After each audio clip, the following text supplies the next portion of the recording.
বাংলাদেশে এখন জোর শোরগোল। শিরিন শারমিনের অবস্থা কি? পদ্মা পাড়িকে রিফাইন্ড আওয়ামী লীগ নামে নয়া রূপে আসছে আওয়ামী লীগ, যার প্রধান দায়িত্ব তুলে দেওয়া হবে প্রাক্তন স্পিকার শিরিন শারমিনের হাতে।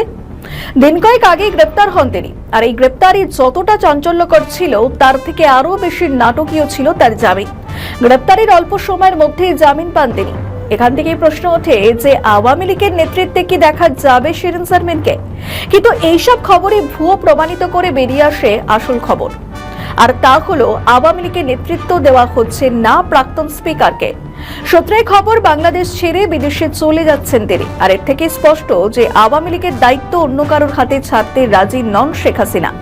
শোনা যাচ্ছে পুত্র সাজিব ওয়াজেদ জয় যাচ্ছে মায়ের সঙ্গে দেখা করতে। আর এই সাক্ষাৎ যদি সত্যি হয়ে থাকে তবে এই কথা বলার অপেক্ষা রাখে না যে ধীরে ধীরে আওয়ামী লীগের কার্যক্রম নিয়ে ফের ভাবনা চিন্তা শুরু করেছেন প্রাক্তন প্রধানমন্ত্রী।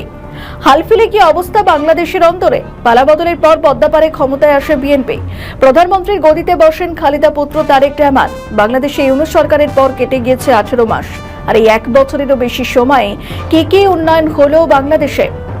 সম্প্রতি একাধিক বিষয়ে বিদ্ধ তারেকের সরকার, যার মধ্যে অন্যতম জ্বালানি সংকট। এছাড়াও রয়েছে বাংলাদেশ জুড়ে হামের দাপট।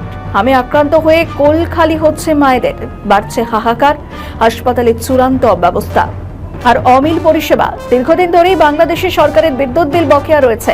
সম্প্রতি ঢাকা শহর, জেলা, উপজেলাগুলিতে ব্যাপক লোডশেডিং সমস্যা শুরু হয়েছে। যখন তখন কারেন্ট চলে যাচ্ছে, মারাত্মক গরমে ভোগান্তি বাড়ছে আম জনতা, পড়াশোনা উঠছে শিখে। আর এর মধ্যেই আদানি বকেয়া বিদ্যুতের বিল শোধ করার জন্য চাপ দিচ্ছে বাংলাদেশ সরকারকে। এই পরিস্থিতিতে অনেকেই বলছেন যে কোন বাংলাদেশে রয়েছি আমরা, যেখানে জনজীবন ব্যাহত হচ্ছে রোজ।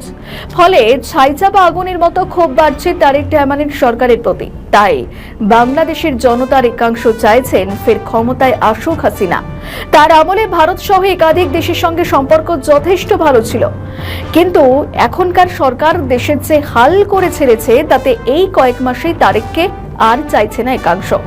আর এখানেই চাল চালছে এনসিপি। তারা খুঁজছে বিএনপির বিদ্রোহী নেতাদের, যাতে আসন্ন স্থানীয় নির্বাচনে এনসিপির ভিত শক্ত হয়।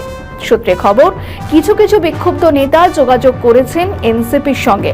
এদিকে আওয়ামী লীগও চাইছে যে স্থানীয় ভোটে তাদের নেতৃত্ব সামনে আসুক। তাই হাসিনা দলের নেতাদের একজোট হওয়ার পরামর্শ দিয়েছেন। ছাত্রনেতা সাজ্জেদ আলমের গলায় শোনা গিয়েছে অন্য সুর। আওয়ামী লীগ বা অন্য দল থেকে যদি কোনো সৎ নেতা বিরোধী দলে আসতে চান তবে সেক্ষেত্রে দরজা খোলা। শর্ত একটাই, যে নেতা বা কর্মী দল বদলাতে চাইছেন তার দুর্নীতিমুক্ত স্বচ্ছ রাজনীতির পরিচয় থাকতে হবে। সব মিলিয়ে বলা যায়, আগামী দিনে কি হাসিনার বাংলাদেশে ফেরা শুধু সময়ের অপেক্ষা? এর উত্তর দেবে সময়।